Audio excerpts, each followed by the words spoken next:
My hand was shaking as I reached out to open the door to the classroom. I crossed over the threshold and saw the instructor standing at the front of the class. I walked across to him and we shook hands.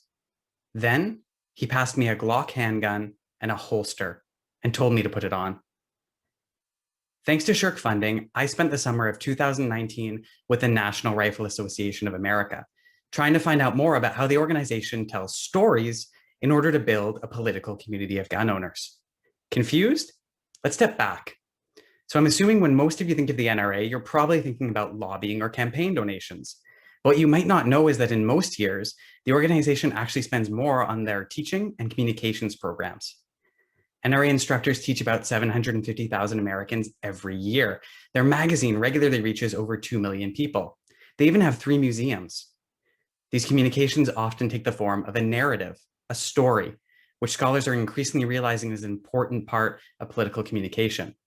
Their instructors and their publications tell these stories. They tell stories about good guys with guns, stories about America's past, stories about firearms that belong to people. These stories are important for the NRA to gather and motivate supporters. Studying them helps us to understand why gun owners are more likely to participate politically than non-gun owners. I wanted to learn the stories that the NRA told, but more than that, I want to know what guns mean to ordinary people.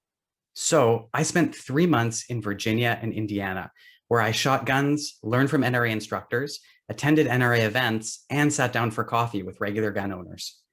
Along the way, I met people like Susan, an office worker and triathlete.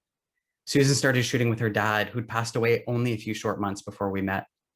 For Susan, taking her dad's old revolver out to the range was a way of staying connected with his memory.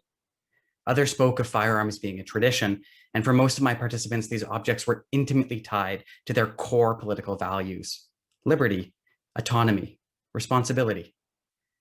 My research will help scholars to better understand the gun culture and gun rights movement in North America. It will help policymakers work towards meaningful compromise on firearms policy. In the middle of a global pandemic, when society should be coming together, we're instead stuck in the middle of a culture war. East against West, conservative against liberal, city against country. In times like these, it's more important than ever to try to cross no man's land and chart a course to dialogue on these difficult issues. I hope that telling stories like this can help us get there. Thank you.